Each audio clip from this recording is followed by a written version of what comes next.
अरे कविता, इतनी रात को सब ठीक तो है ना? हमारे वो और देवर जी अभी तक खेतों से लौट कर नहीं है।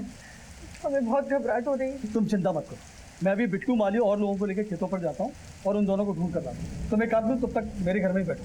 है ये दोनों कहाँ गए होंगे?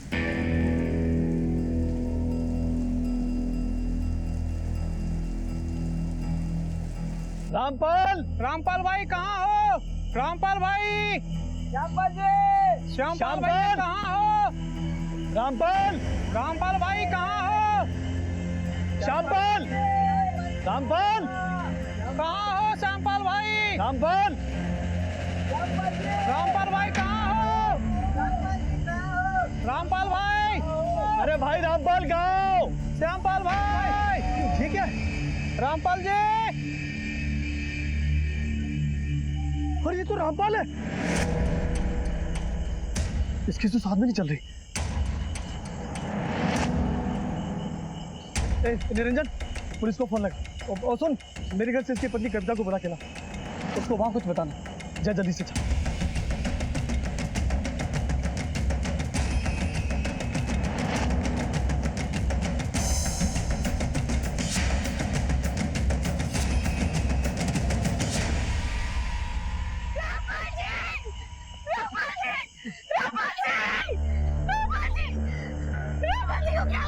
पता नहीं। रामपाल जैसे रसूखदार इंसान की हत्या ने गांव के लोगों के बीच हड़कंप मचा दिया था। आखिर रामपाल की हत्या किसने और क्यों की थी? रामपाल का भाई श्यामपाल कहां था? क्या रामपाल की हत्या उसी ने की थी या करवाई थी? पुलिस के लिए उलझनों की तो बस अभी शुरुआत थी।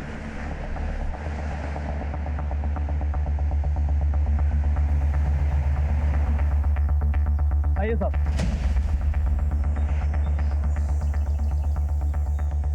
पीछे हटिए आप।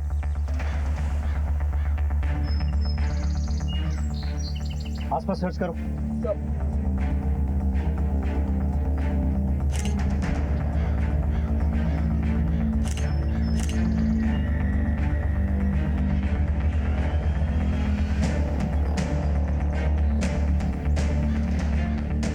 इसी रस्सी से इसका गला घोंट के मारा गया, पर बॉडी पर कोई भी स्ट्रगल के निशान नजर नहीं आए।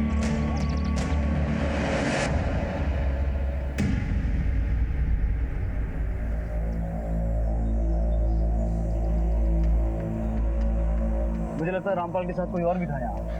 सर, रामपाल का छोटा भाई श्यामपाल भी गायब है। रामपाल की लाश तो हमें यहाँ मिल गई, पर श्यामपाल को हम ज्यादा अंधेरे में ढूंढ नहीं पाए। सर, जल्दी यहाँ आइए।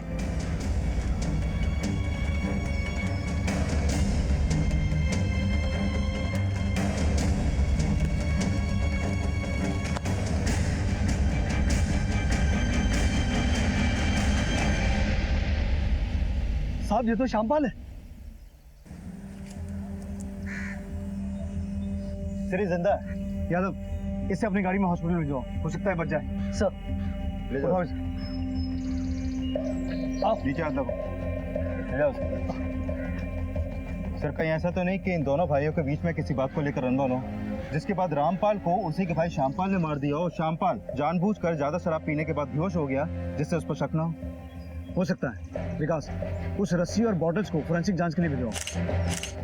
ये पता लगाओ कि उन पर इन दोनों भाइयों के फिंगरप्रिंट्स हैं या फिर ये सब किसी और का किया धरा है। Okay sir.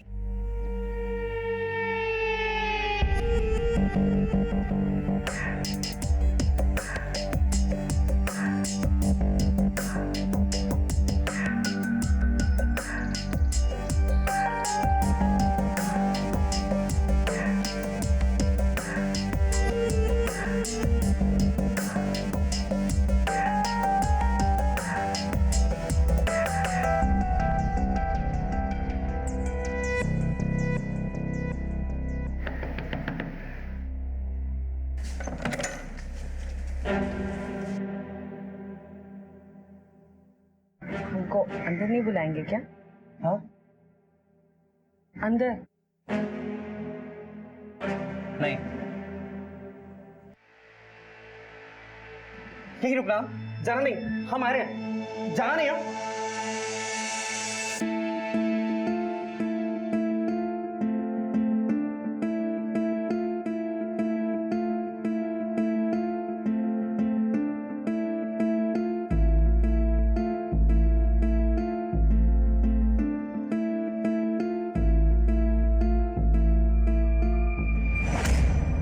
हाँ अब मारो उस पैर से।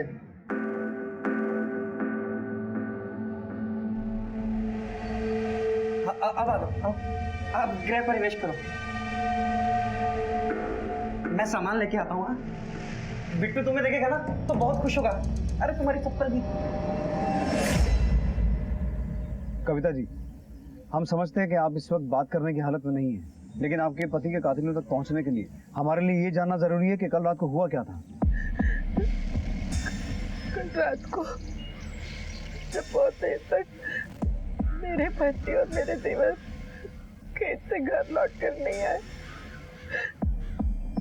तो मैं सरपंच जी के यहाँ मदद मांगने गई थी। सरपंच जी! अरे कविता, इतनी रात को सब ठीक तो है ना? और रात भर ढूंढने के बाद हुआ। तो रामपाल और श्यामपाल के बीच सब कुछ ठीक था? दोनों के बीच में कोई तकलीफ नहीं थी। श्यामपाल तो अपने बड़े भैया की बहुत इज्जत करते थे और जिस तरफ आपका इशारा है वो तो होना संभव है। सरपंच साहब जी, आपको किसी पे कुछ शक? नहीं सर, रामपाल और श्यामपाल के साथ इस गांव का तो कोई व्यक्ति कुछ करने वाला नहीं था। रामपाल जी के लोग बहुत इज्जत करते थे, बहुत रसूखदार शख्स था वो इस गांव का। रसूखदार और अच्छे लोगों के कत्ल नहीं होते क्या?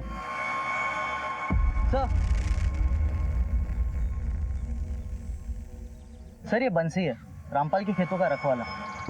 रामपाल जी और श्यामपाल जी अपने खेतों से निकल गए थे, फिर यहाँ रास्ते में क्या हुआ नहीं पता।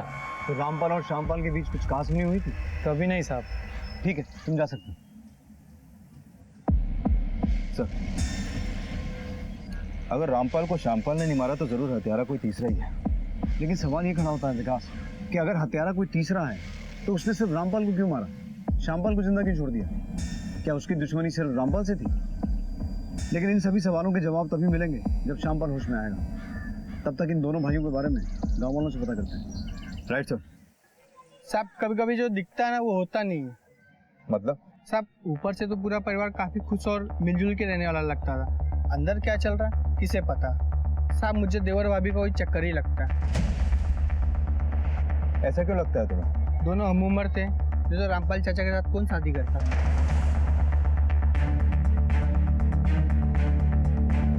अच्छा, ये रामपाल और श्यामपाल का आपस में रिश्ता कैसा था? श्यामपाल की उम्र 40 साल की हो गई और उसकी भी शादी नहीं हुई। ना खुद का घर, ना खुद का पैसा। उसने अपनी पूरी जिंदगी रामपाल के भरोसे रख दी। और साहब कहता है कि जो आपको पालता है, पोसता है, खिलाता है, पिलाता है, उसकी अच्छी बातें बुरी बातें माननी पड़ती। और वैसे भी कौन से दोनों सगे थे? साहब भाइयों के बीच का तो पता नहीं, लेकिन साहब पिछले महीने की बात है। शंभू सिंह की लड़की सिमी का राजेंद्र नाम के लड़के के साथ चक्कर चल रहा था, तो मामला पंचायत में गया। सरपंच जी, ये लड़का दूसरी जाति का है और दूसरी जाति के घर में मैं अपनी बेटी का ब्याह कभी नहीं करूंगा। माफ कीजिएगा सरपंच जी, मैं बीच में बोल रहा हूँ, लेकिन मुझे शंभू की सोच बिल्कुल सही नहीं लगती। उसकी बेटी सिमी अगर इस लड़के से प्यार करती है तो दोनों की शादी करवाने में कोई बुराई नहीं है। लड़का पढ़ा लिखा है, शादी के बाद भी लड़की का ख्याल रख सकता है। तो दोनों बालिग है, कानून में अपना फैसला खुद कर सकते हैं। काय का फैसला? हाँ, काय का फैसला? बदनामी तो हमारी होगी ना, तुम्हारा क्या जाता है? बिल्कुल गलत सोच रहे हो। अगर इस लड़की की बदनामी हुई तो सिर्फ तुम्हारी बदनामी नहीं होगी, पूरे गांव की बदनामी होगी। मैं सिर्फ तुम्हारे बारे में नहीं, पूरे गांव के बारे में सोच रहा हूँ। हाँ, हम रामपाल जी के फैसले के साथ हैं। हम रामपाल जी के फैसले के साथ हैं। रामपाल जी के फैसले के साथ हैं। रामपाल, तुम्हें मेरे घर के निजी मामले में दखल देने का कोई हक नहीं है। रही बात पंचायत की, तो मैं अपने फैसले खुद कर सकता हूँ, किसी की कोई जरूरत नहीं है। चल चल। उसके बाद शंभू सिंह ने सिमी को घर से निकलना बंद करा दिया, लेकिन कुछ महीनों के बाद सिमी भाग के राजेंद्र के साथ शादी कर ली। ये शंभू सिंह रहता कहाँ है? हाँ साहब, उधर रहता है। हाँ सर, तो रामपाल को तो अपने काम से काम रखना आता ही नहीं था। वो हर वक्त गांव के हर एक मामले में अपनी टांग अड़ाते रहता था। इसलिए तुमने उसे जान से मार दिया? अरे नहीं साहब, अब ये सब क्या बोल रहे? मैंने किसी को नहीं मारा। तुम कहोगे और हम मान लेंगे। अरे नहीं साहब, अम्मा का हमने नहीं मारा। हम कल रात को तो घर पे ही थे। अब चाहे तो हमारी पत्नी से पूछ लीजिए। वो क्या है ना साहब, हमारी बेटी की तबीयत कल से खराब है, हम दोनों जन उसी की देखभाल में लगे थे।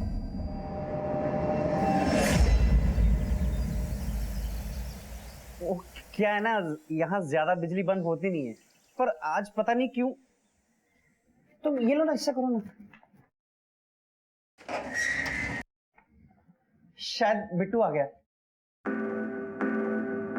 बिट्टू अब बिट्टू, वो तुम्हारी मम्मी है, जाओ गले मिलो। वो बहुत छोटा था ना जब तुम चली गई थी, शायद पहचान नहीं रहा। जाओ बेटा, मम्मी। हाँ जाओ जाओ जाओ जाओ, जाओ।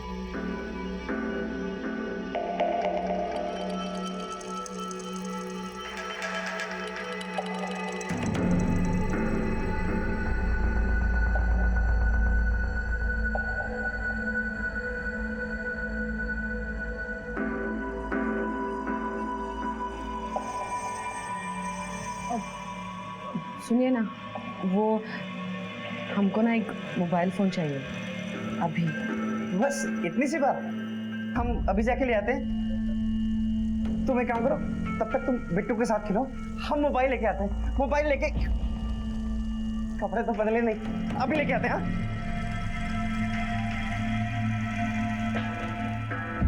सर, मैंने शंभू के कॉल रिकॉर्ड और फोन लोकेशन डिटेल चेक किए और उसके पड़ोसियों से भी बात की। दोनों से कंफर्म है कि वो मर्डर वाली रात अपने घर पे ही था। विकास, आजकल टीवी और फिल्में देखकर बच्चों को भी पता है कि मोबाइल से लोकेशन को ट्रेस कर सकते हैं। रामपाल का दिया घाव सिन्नी की शादी के बाद शंभू के लिए नासूर बन गया था। हो सकता है उस रात अपने इसी घाव के इलाज के लिए वो घर से निकला हो। सर, श्यामपाल और कविता ये दोनों कई सालों से एक ही घर में रह रहे हैं। हो सकता है इस मर्डर के पीछे इन देवर भाभी के ही प्रेम प्रसंग वाला कोई एंगल हो, क्योंकि श्यामपाल और कविता की उम्र लगभग एक ही है, वहीं रामपाल कविता से उम्र में काफी बड़ा है।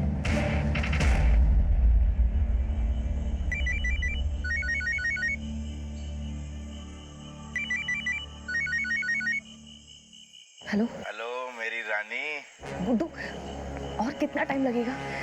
यहाँ पर एक दिन भी ना 100 दिन के बराबर है। ये आदमी इतना चिपकू है कि 1 मिनट भी पीछे नहीं छोड़ता। अरे ये तो तुम्हारा ही आइडिया था ना। गुड्डू, हम इस आदमी को और नहीं झेल सकते। बस जिस झंझट और झमेले से हम भागे थे ना, हमें वही वापस आना पड़ा। मेरी जान, तुम चिंता मत करो, जैसे ये खेल खत्म हो जाएगा ना, हम दोनों फिर एक साथ में। ठीक है, तुम बम बनाने का सारा सामान भिजवाओ, एक धमाका करना है।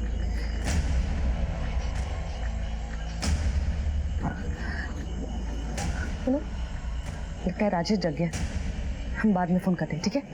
एक तरफ एक संदिग्ध महिला रानी अपने परिवार से कई सालों बाद मिली थी। इतने सालों वो कहाँ रही थी, क्या चल रहा है उसके मन में? दूसरी तरफ रामपाल की हत्या की गुत्थी उलझती जा रही थी।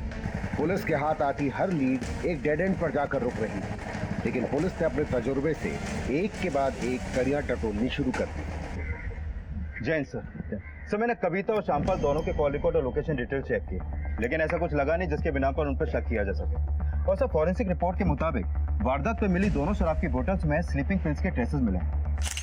फॉरेंसिक टीम का कहना है कि रामपाल और श्यामपाल दोनों को बेहोश करने के लिए कम से कम 8 से 10 गोलियों का इस्तेमाल किया गया है। तो रामपाल और श्यामपाल दोनों की बॉडीज में उन पिल्स के ट्रेसेस मिले? यस सर, दोनों बोतल्स में पिल्स मिक्स की गई थी, जिसके बाद वो शराब पीते ही दोनों बेहोश हो गए। सर, ये फॉरेंसिक रिपोर्ट आने के बाद मैंने अपने कुछ कांस्टेबल्स को क्राइम सीन पर दोबारा विजिट करने के लिए भेजा, जहाँ से कुछ ही दूरी पर उन्हें एक शराब की बोतल और मिली है। ये देखिए सर, इस बोतल को इतने अच्छे तरीके से साफ किया गया है कि इसके फिंगरप्रिंट्स भी मिट गए हैं, और ये उसी ब्रांड की बोतल है जो बोतल्स हमें क्राइम सीन पर पहले मिली थी। और हाँ सर, एक बात और, ये ब्रांड लोकली अवेलेबल नहीं है। ये ब्रांड अगर लोकली अवेलेबल नहीं है तो ये बात तो साफ है कि उस रात कोई तीसरा आदमी ये शराब लेकर बाहर से आया था या फिर बुलाया गया था। स्ट्रेंज, एक छोटे से गांव में मर्डर की इतनी बड़ी तैयारी। कहीं ऐसा तो नहीं कि रामपाल के मर्डर में श्यामपाल का कोई हाथ है और उसने इस काम में किसी तीसरे शख्स की मदद ली है, और प्लान के मुताबिक उस रात श्यामपाल वो शराब पी के बेहोश हो गया जिसमें नींद की गोलियां मिली हुई थी। चलो, एक बात तो साफ हो गई कि उस रात रामपाल और श्यामपाल के अलावा वहां कोई तीसरा शख्स भी मौजूद था। अब हमें पता ये लगाना है कि यह हत्या श्यामपाल के इशारे पर हुई थी या फिर उस तीसरे आदमी का रामपाल के साथ कोई डायरेक्ट कनेक्शन है। एक मिनट। हेलो, ठीक है सर, श्यामपाल को होश आ गया, उसे घर ले गया अभी।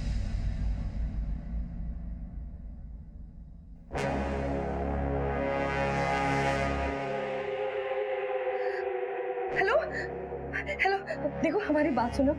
देखो, जो कुछ भी हुआ ना उसे भूल जाओ। हम सब कुछ भुलाकर हम तुम्हारे पास वापस आने को तैयार हैं। बार बार फोन करना बंद करो। देखो, मैंने अपना फैसला तुम्हें सुना दिया है। अब जरा सी भी शर्म है ना तो चुल्लू पर पानी में जाके डूब मरो। और हमारे बीच में अब कुछ भी नहीं है। और वैसे भी तुम जैसी गिरी हुई औरत के लिए मैं फिर से अपनी बीवी और बच्चे को नहीं छोड़ सकता। रखो फोन, और आज के बाद कभी फोन करने की कोशिश मत करना।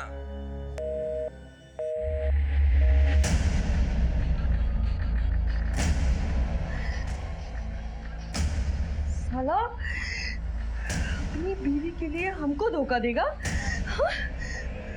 हमको छोड़ के चला जाएगा। बस बहुत हो गया। सारा हम गिड़गिड़ाएंगे नहीं। अब तो ना हम बस उड़ाएंगे। अब उड़ाएंगे।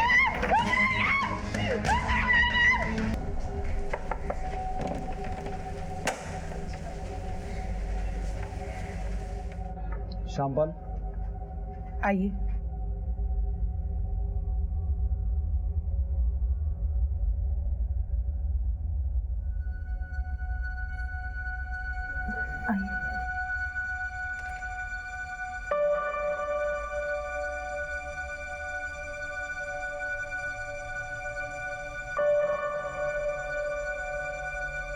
शामपाल, इंस्पेक्टर साहब मिलने आए हैं।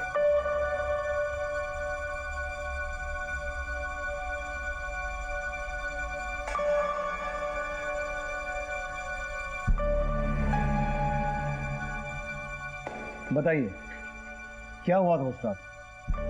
रात साहब, हमेशा की तरह खेतों पे बहुत काम था।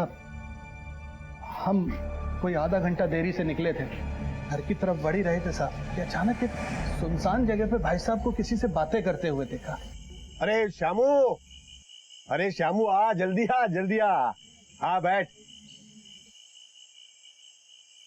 श्यामू, ये प्रताप भाई है। इनका गौसगंज में बहुत बड़ा कारोबार है, लेकिन हमारे प्रताप भाई अब गौसगंज में रहने वाले नहीं हैं। ये अब लखनऊ में जाके रहने वाले हैं। तो इन्हें एक ऐसे इंसान की तलाश है जो इनके बने बनाए बिजनेस को बिल्कुल बढ़िया से संभाल ले। उसके बदले ये मुनाफे का 70% देने को तैयार है। समझ गया ना? क्या सोचता है?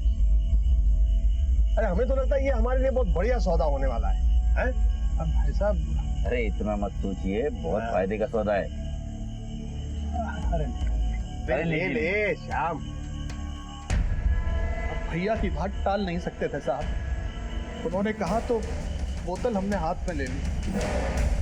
3-4 घूंट पिए थे साहब कि सर चकराने लगा। हमें पेशाब जाने की जरूरत महसूस हुई तो हम झाड़ियों की तरफ गए, लेकिन कुछ समझ में नहीं आया। कुछ ऐसा लगा जैसे सब कुछ घूम गया। दुनिया पलट सी गई थी। उसके बाद खुद को हॉस्पिटल में पाया। उस दिन पहली और आखिरी बार अगर भैया को ना बोला होता तो भैया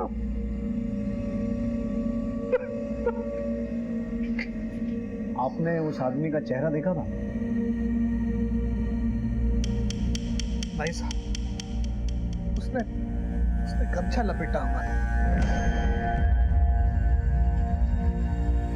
तो श्यामपाल, ऐसा भी तो हो सकता है कि तुम अपने बड़े भाई की गुलामी करते करते थक गए थे, आजादी चाहते थे। वैसे भी तुम दोनों भाइयों का रिश्ता सौतेला ही था। आप अब में शक कर रहे हैं साहब? हम शक क्यों ना करें? उस कातिल ने सिर्फ तुम्हारे बड़े भाई को मारा, तुम्हें सिर्फ बेहोश करके छोड़ दिया।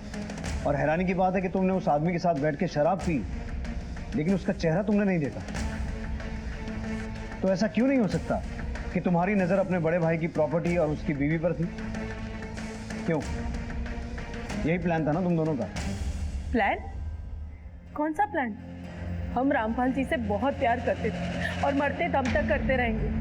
रामपाल जी के साथ अगर किसी ने हमारा नाम भी सुन लिया तो गांव में जीना मुश्किल हो जाएगा हमारा। हम रामपाल जी को कभी धोखा नहीं दे सकते थे।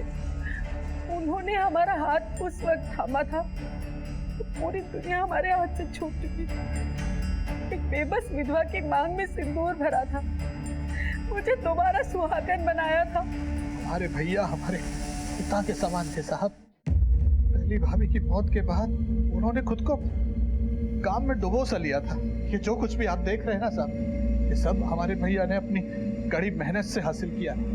चलो उनका तो समझ में आता है, लेकिन तुमने शादी क्यों नहीं की कविता के लिए?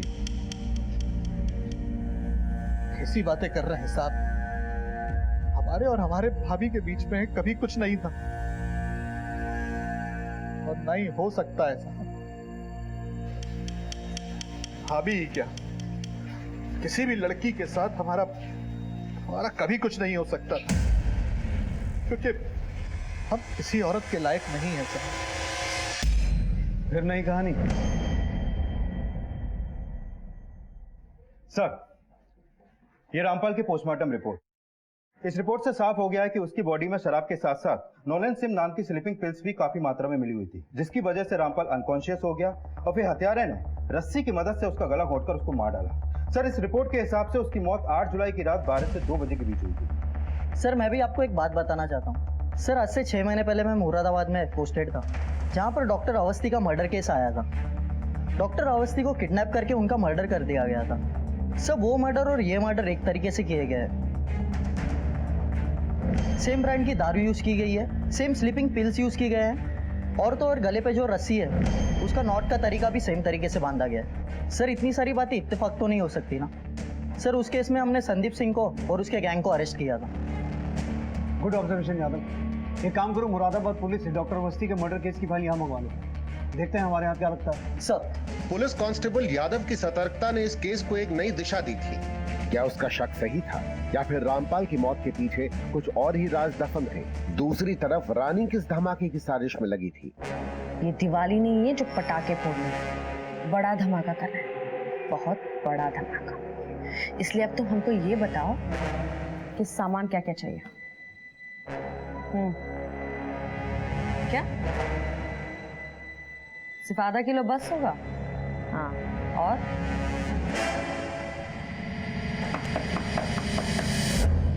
अच्छा सुनो, हम तुमको बाद में फोन करते हैं।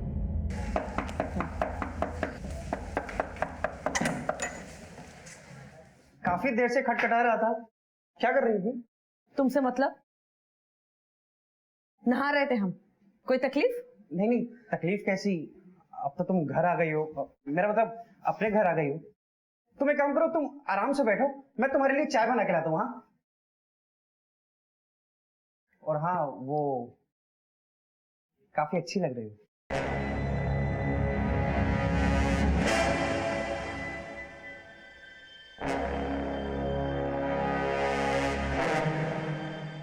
विकास, कुछ मिला? सर, ये मुरादाबाद के डॉक्टर अवस्थी मर्डर केस की फाइल है। इस केस को मैंने अच्छे से स्टडी किया सर।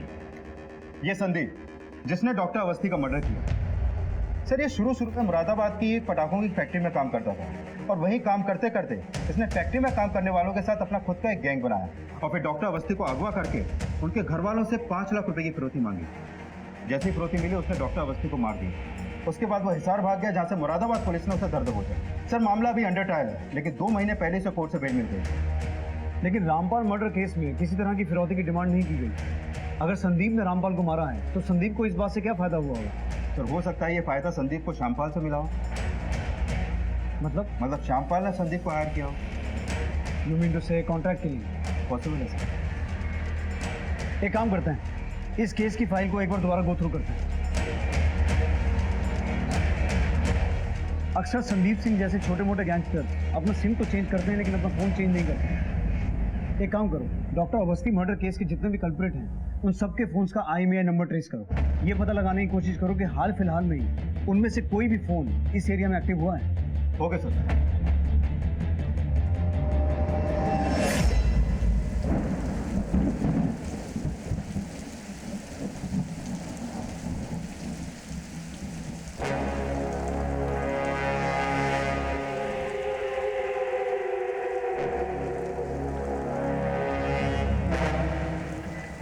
सब माल बराबर है? हाँ, सब बराबर है। अच्छा था, पकड़ो। चल चल। सर, मुरादाबाद के डॉक्टर अवस्थी केस में जितने भी फोन नंबर्स और फोन यूज हुए थे, मैंने उन सबके IMEI नंबर ट्रेस किए। सर उस मर्डर के बाद उनमें से दोबारा ना तो कोई नंबर यूज हुआ और ना ही कोई phone.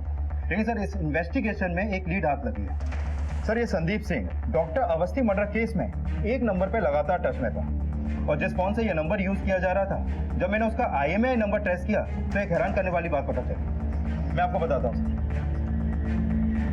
Sir, doctor Awasthi Sandeep अपने फोन से लगातार एक रैंडम नंबर के टच में था। अभी संदीप का फोन तो बंद है, लेकिन मैंने चेक किया कि इस रैंडम नंबर के फोन पे लगातार time to time SIM change हो रहे थे। सर इसने जितने भी सिम लिए वो सारे सिम फेक आईडीज देकर खरीदे गए। लेकिन सर हैरानी की बात यह है कि उन सारे फेक आईडीज पर इनकी फोटो यूज किया गया, और ये फोटो किसी लेडी का है जिसकी फोटो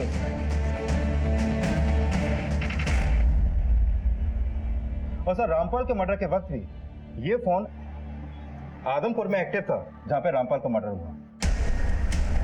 विकास, तुमने एक बात नोट की, मुरादाबाद मर्डर केस के वक्त संदीप के फोन और इस फोन की लोकेशन कई बार सेम रही है। जो भी इस फोन का इस्तेमाल कर रहा है वही हमारा प्राइम सस्पेक्ट है। विकास, इस औरत की फोटो दिल्ली, हरियाणा, मध्य प्रदेश, यूपी और बिहार पुलिस में सर्कुलेट करवाओ और पता लगाओ कि इसकी असली पहचान क्या है। Okay sir. एक तरफ जहां रानी अब आदमपुर पुलिस की हिट लिस्ट में थी, वहीं दूसरी तरफ वो किसी बड़ी साजिश को अंजाम देने में लगी थी। एक सीधी सादी दिखने वाली महिला का एक गैंगस्टर संदीप सिंह से क्या संबंध था? क्या रामपाल की हत्या में उसी का हाथ था? अब वो क्या करने वाली थी? क्या पुलिस वक्त रहते उस तक पहुंच पाएगी?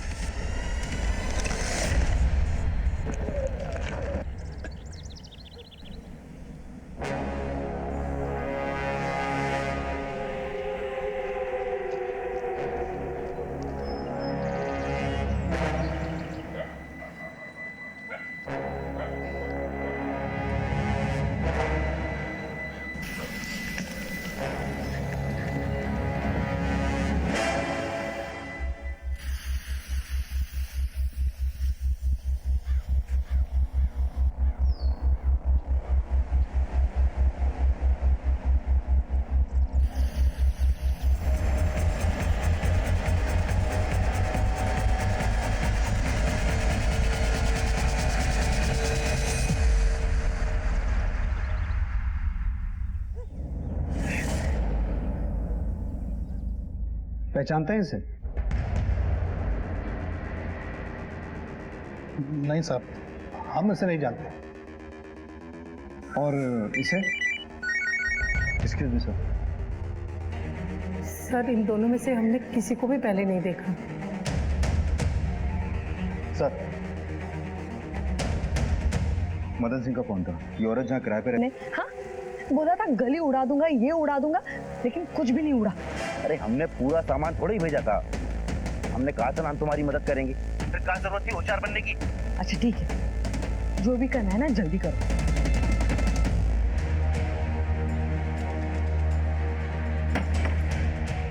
यही घर बताया था ना? हाँ सर, घर तो यही है। सर ये आदमी यहाँ बगल में रहता है। यहाँ जो लोग रहते थे आप उन्हें पहचानते हैं? हाँ, शंकर और रानी का। ये रानी है? हाँ ये रानी।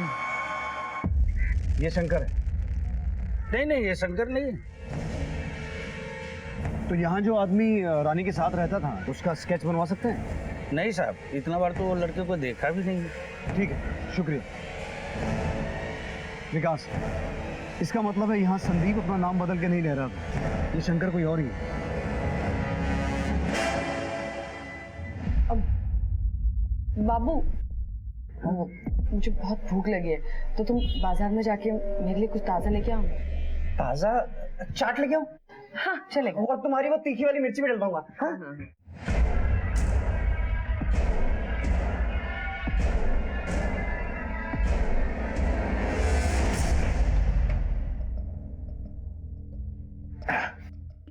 क्या हाल है मेरी जान? कैसी गुजर रही हैं रातें अपने पुराने पति के साथ? अच्छा, हमने आपको बोला था वो सामान लाने के लिए, बुलाया? ये रहा वो सामान। अब तुम्हें धमाका करने से कोई नहीं रोक सकता।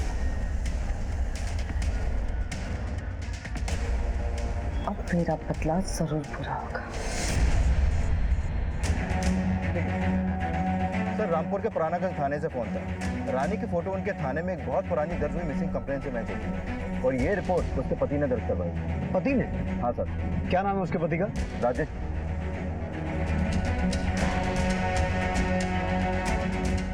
ठीक है। हाँ सर।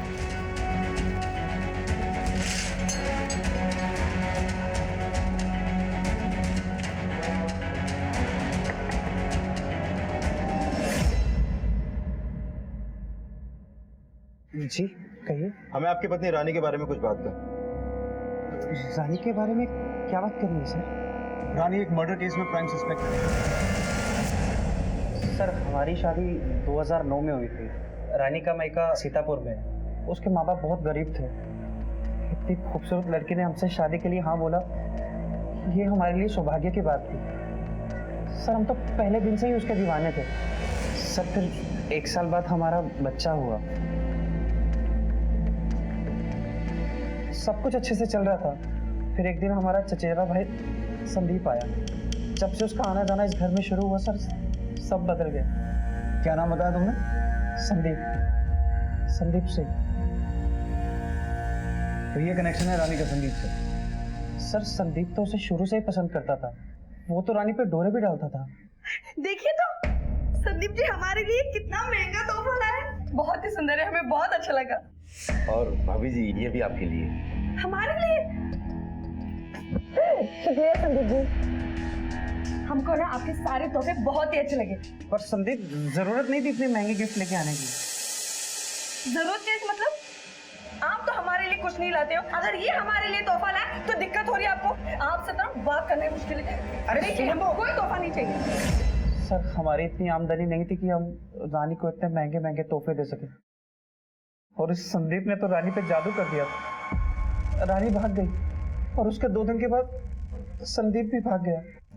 इसी के चलते हमने रानी के गुमशुदा होने की रिपोर्ट दर्ज करवाई थी। लेकिन लोकल पुलिस ने हमें बताया कि जब से तुमने रानी की एफआईआर दर्ज करवाई है उसके बाद से एक बार भी तुम रानी के बारे में पूछने नहीं गए। ऐसा क्यों? सर रानी के भागने के कुछ दिन के बाद मुझे उसका फोन आया था। उसने कहा था कि हम उसे ढूंढने की कोशिश ना करें। उसने तो ये भी कहा था कि उसने संदीप से शादी कर ली। सर किसी को इस बात का पता ना चले और हमारे खानदान की बदनामी ना हो, इसलिए मैं पुलिस स्टेशन में नहीं गया सर। फिर उसके 1 साल के बाद संदीप हमसे मिलने के लिए आया। उसने हमें बताया कि रानी ने उसे भी छोड़ दिया है। संदीप ने बताया कि जब वो किशनगढ़ में था और रानी कोई जॉब कर रही थी तो वो आदमपुर के किसी आदमी के साथ चली गई है। सर संदीप कुछ दिनों के लिए यहीं रहा, फिर चला गया। उसके बाद संदीप ने रानी ने कभी तुमसे कांटेक्ट करने की कोशिश की? कुछ दिन पहले संदीप ने हमें फोन किया। राजेश भाई मुझे माफ कर दो। जिस आदमी के लिए रानी मुझे छोड़कर गई थी उस आदमी ने रानी को छोड़ दिया है और अब वो वापस लौट आई है मेरे पास। रानी किसके साथ भागी थी जानते हो? संदीप बता रहा था कि वो आदमपुर का कोई अमीर आदमी है, शायद शंकर। तो हाल फिलहाल में रानी या संदीप से कोई बात हुई है? सर वो 1 हफ्ता पहले ही रानी वापस आई है। तो रानी अभी यहीं है? जी हाँ सर, पर वो सुबह से कहीं गई है। हमें रानी के कमरे की तलाशी लेनी है।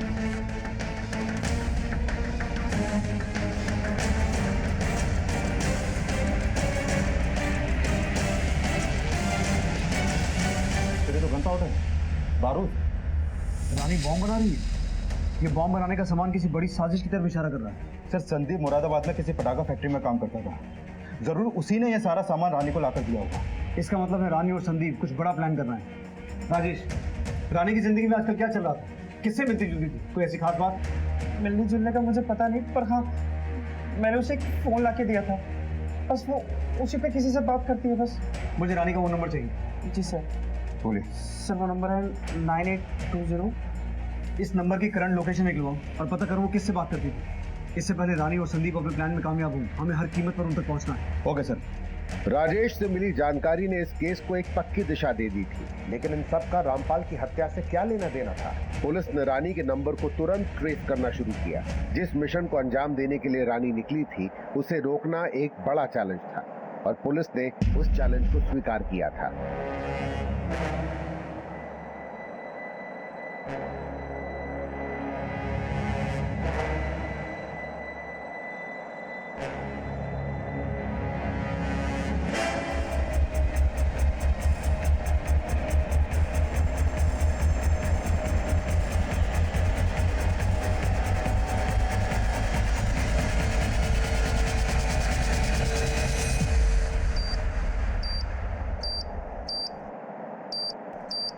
रानी,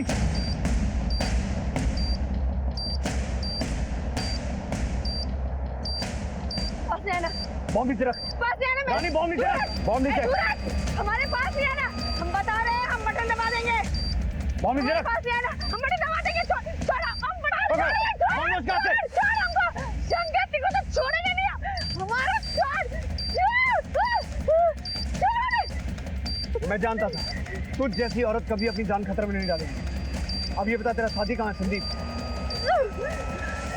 तेरा साथी कहाँ है? संदीप बोल।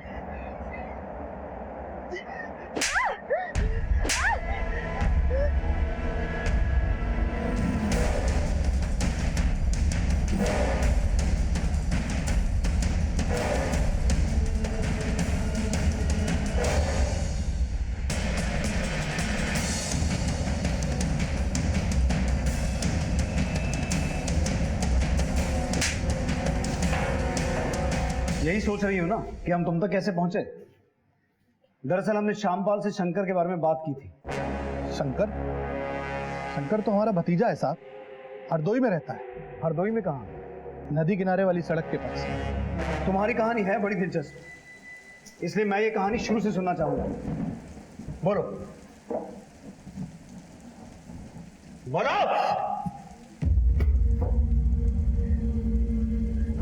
आदमपुर में शंकर के पास हमको काम मिल गया था। संदीप हमको अक्सर वहीं मिलने आया करता था। तब हम समझ गए कि हमको संदीप में कोई दिलचस्पी नहीं है, क्योंकि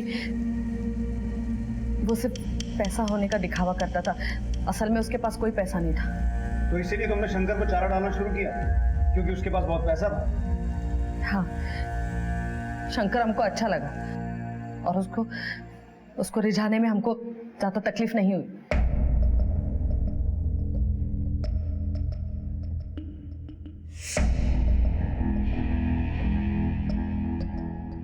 आपने पेपर्स को क्लिप नहीं किया, हम कर देते हैं। ये बहुत इम्पोर्टेंट है। ये तो प्रॉपर्टी के पेपर्स हैं। बहुत प्रॉपर्टी आपके पास? बस वो खानदानी है।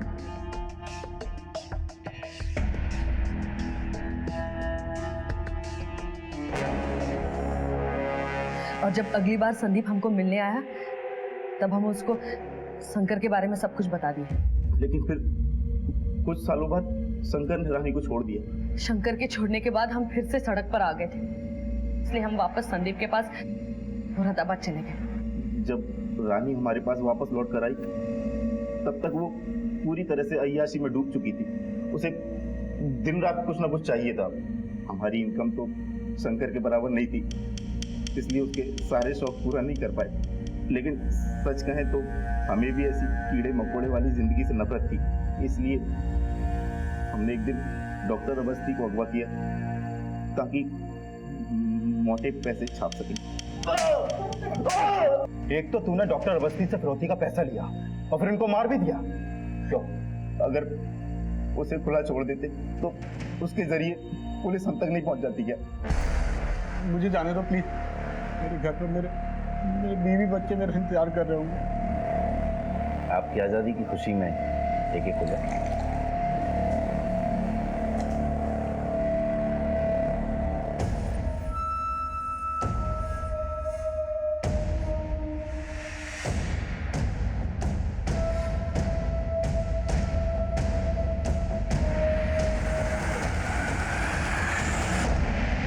इतना सब कुछ करने के बाद भी पुलिस ने संदीप को पकड़ लिया और संदीप के बाहर निकलने से पहले हमने मुरादाबाद में एक मकान का इंतजाम कर लिया। वहीं छुपकर हम अंडरग्राउंड हो गए।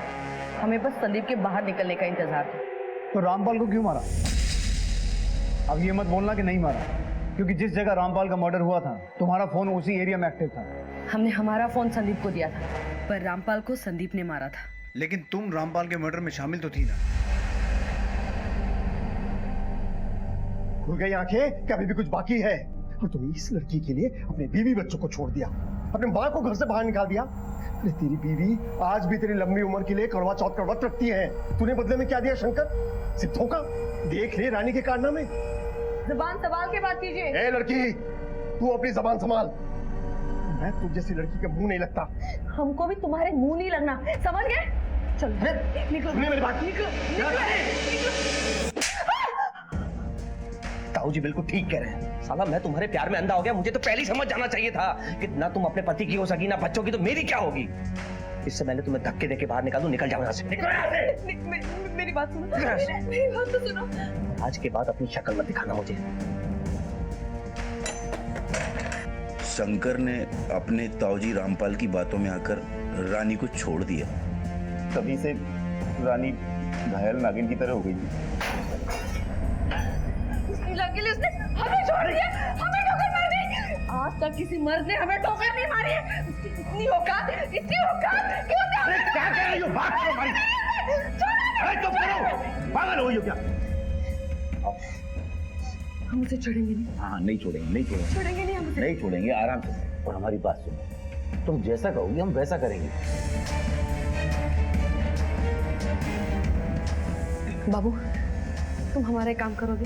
हाँ? क्या? तुम रामपाल को मार दो। रानी हमारे साथ अपराध की दुनिया में कदम रख चुकी थी, इसलिए हमने उसका साथ दिया। और सिर्फ उस रात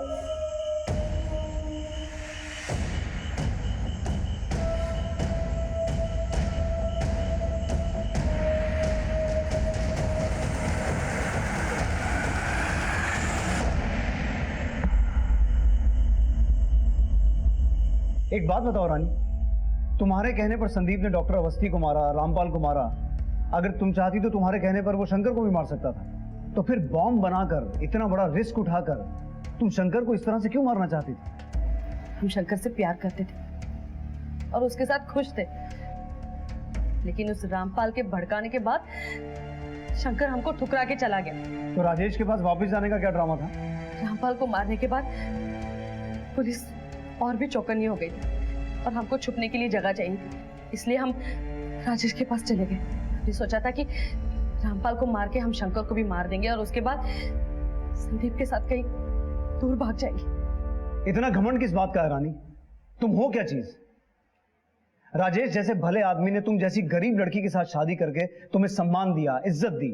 तुम चाहती तो राजेश के साथ अपनी पूरी जिंदगी बड़े आराम से बिता सकती थी, लेकिन अपने लालच की वजह से तुम पहले संदीप के साथ भागी और फिर तुमने शंकर को फंसाया। और जिस बॉम्ब से तुम शंकर के चीथड़े उड़ते हुए देखना चाहती थी, उसी बॉम्ब ने तुम्हारी जिंदगी के चीथड़े उड़ा दी।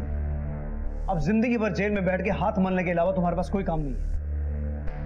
झूठे रिश्तों के पीछे भागते भागते इंसान सच्चे रिश्तों की अनदेखी करने लगता है, और जब होश संभलता है तो सब कुछ लूट चुका होता है। इसलिए थोड़ी अंडरस्टैंडिंग, थोड़ा एडजस्टमेंट बड़ी बड़ी खुशियों को बटोरने के लिए बेहद जरूरी है।